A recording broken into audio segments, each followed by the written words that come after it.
সুগাঁও আমাৰ public high school বৰ্তমান এইখন হাইস্কুলক আমি মডেল হাইস্কুল হিচাপে অসম চৰকাৰৰ পৰা স্বীকৃতি পাইছোঁ।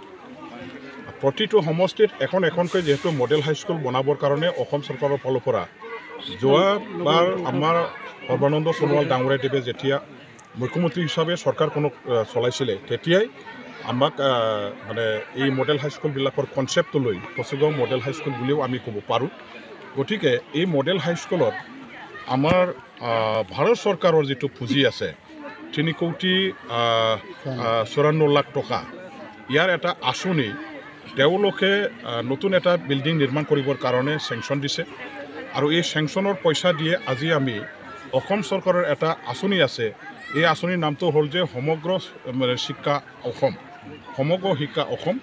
এই সমগ্ৰ শিক্ষা অসমৰ আঁচনিৰ অধীনতে ভাৰত চৰকাৰৰ এই পুঁজিখন আজি মোকলাই কৰি দি ইহঁতে আমাক নতুন বিল্ডিংটো নিৰ্মাণ কৰিবৰ কাৰণে যিটো সুযোগ প্ৰদান কৰিছে, এই বিল্ডিং নিৰ্মাণৰে আজি আমি ইয়াত আধাৰশিলা স্থাপন কৰাৰ এটা কাৰ্যসূচী লৈছোঁ।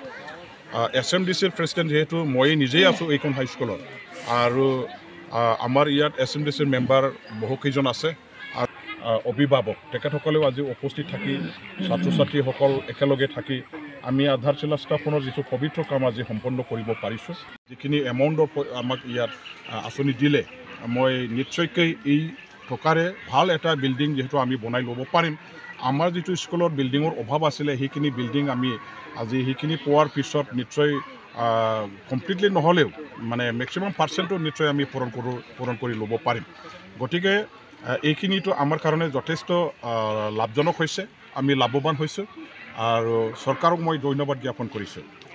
লাহে লাহেকৈ অসম চৰকাৰে যিটো এটা কনচেপ্ট লৈ কাম কৰি আছে নতুন শিক্ষা নীতিৰ অধীনত স্কুলবিলাকৰ মৰ্যাদা হায়াৰ ছেকেণ্ডাৰীলৈকে উন্নীতকৰণৰ কাৰণে যিটো ব্যৱস্থা চলি আছে, ইতিমধ্যে মোৰ সমষ্টিত আমি আমাৰ গুৰুপেলা হাইস্কুল অলৰেডি আপগ্ৰেডেশ্যন কৰা হ'ল হায়াৰ ছেকেণ্ডাৰীত আৰু ভূমকা আমাৰ হাইস্কুল আছিলে আপগ্ৰেডেশ্যন কৰা হ'ল হায়াৰ ছেকেণ্ডাৰীত। গতিকে এই বছৰত আকৌ অসম চৰকাৰৰ ফালৰ পৰা যদি লোৱাৰ ব্যৱস্থা কৰা হয়, মোৰ ফালৰ পৰা মই কচুগাঁও হাইস্কুলখন হায়াৰ ছেকেণ্ডাৰীলৈ আপগ্ৰেডেশ্যন কৰিব লাগে বুলি ৰেকমেণ্ডেশ্যনটো মই দি দিম আৰু ইয়াৰ লগতে ভালেখিনি স্কুল আছে মোৰ সমষ্টিত, এইবিলাকৰ কাৰণেও মই লাগি যাম।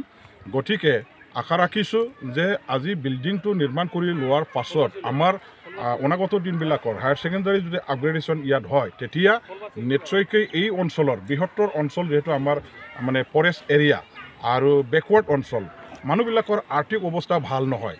গতিকে ইয়াৰে আমাৰ বাসিন্দাসকলৰ অভিভাৱকবিলাকৰ আমাৰ ছাত্ৰ ছাত্ৰীসকলে কোকৰাঝাৰ আমাৰ গোসাইগাঁও বা বঙাইগাঁৱত গৈ পেলাই উচ্চ শিক্ষা ল'বৰ কাৰণে যথেষ্ট অসুবিধা হয়, যথেষ্ট কঠিন হয় আৰু ইয়াত যদি হায়াৰ ছেকেণ্ডাৰী হয় তেতিয়া এই ফৰেষ্ট অঞ্চলৰ বৃহত্তৰ অঞ্চলৰ পৰা অহা ছাত্ৰ ছাত্ৰীসকলে হায়াৰ ছেকেণ্ডাৰীখন পঢ়িবৰ কাৰণে তেওঁলোকে ইয়াতে এটা ভাল শিক্ষা অনুষ্ঠান পাব।